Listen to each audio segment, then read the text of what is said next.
All right, guys, let's check out a couple of watches from a brand that I usually don't show on the channel much, mostly because, well, I don't buy them. And the brand owner, Mark, over at Long Island Watch, owns Islander Watch, doesn't really have a need to like further his marketing of it because he's got a much larger channel and he's got a much more successful operation than most people have. So he's built something that is filling a void in the market, and I think you can obviously see that with most of the watches that he puts out. They're extremely affordable. I think brand new, most of these are just over $300, like $330, and that comes on a really nice bracelet, stainless steel case, sapphire crystals, hack and hand wind, usually NH36 movements or something close to that. And just overall good designs because they've been used elsewhere.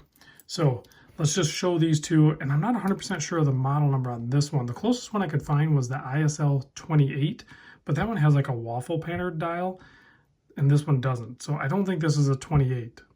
And these were, I picked these up from one of my Discord members, Josh, that happened to be visiting my local area where I live. And we met up and he handed these off and he wanted me to like video them and whatever.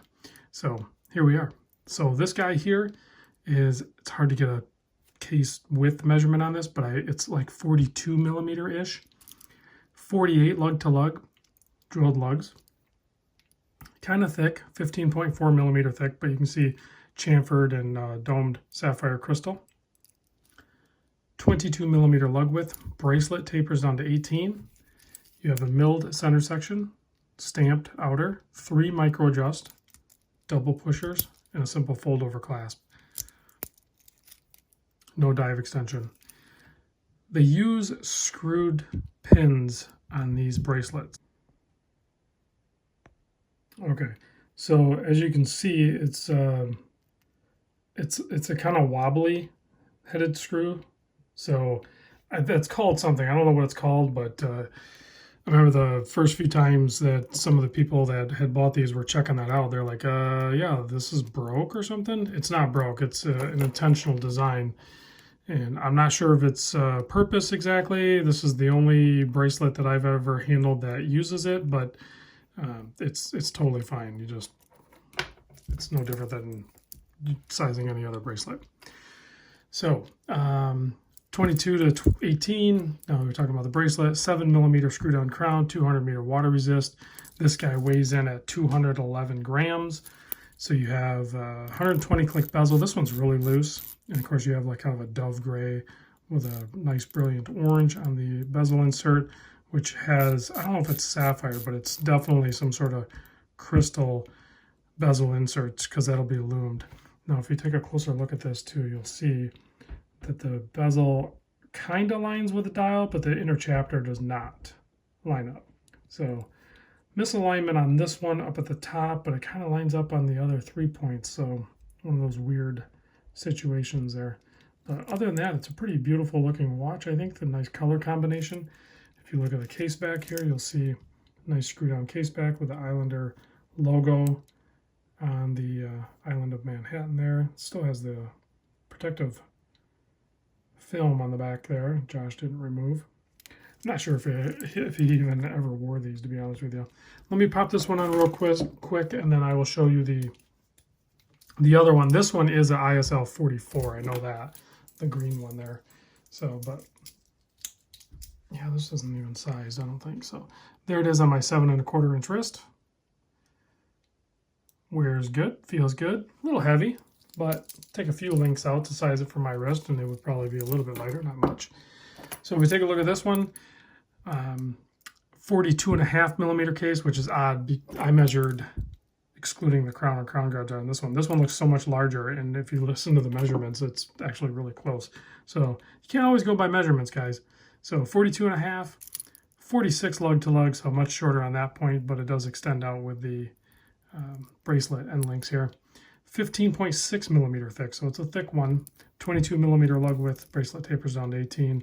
This nice 5-link bracelet is Definitely my style, like that. Milled center section of the clasp, stamped on the rest, 3 micro adjust double pushers with a fold over. Same as the other one. Same case back style and all that good stuff. Again, screw down crown, 200-meter water resist, hack, hand wind, has the Islander logo there as well. 120 click bezel on this one as well. A little bit better feel on this bezel than the previous watch for sure. And you can see this one pretty much lines up. This one lines up pretty good, I think. So beautiful green colorway on this one too, with a matching chapter ring, day date of course, and full polished handset. You can see it has a kind of relief style bezel insert on there. All right, let's pop this guy on wrist, and then we will do a loom shot. So the question I get asked, this one he must have wore because this one's sized. So that feels better on wrist, I think. I'm kind of over the larger watches now, except for the Shinola. I like the large Shinola for some reason. But when it comes to divers, I don't know. Kind of digging the sub mostly. This one weighs in at 170 grams, still has the 7mm crown. So the question I get asked often with Islander watches, are they worth it? Well, I would say yes. I mean, you're getting a ton of different things on them. Yes, you can find watches with similar, spec sheet for probably less money, but you're going to have to go outside the USA to buy those.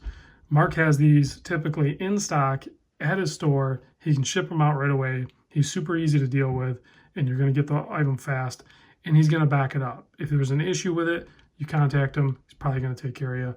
I think there is at least a 1 year, if not 2 year warranty. I didn't really look at that. I think it might be a 2 year warranty on these.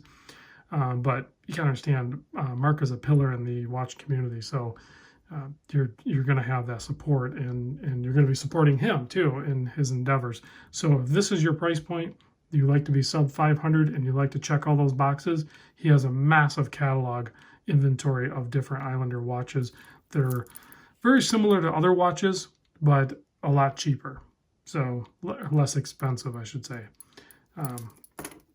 But overall, yeah, they're good quality watches, and they should last you a long time.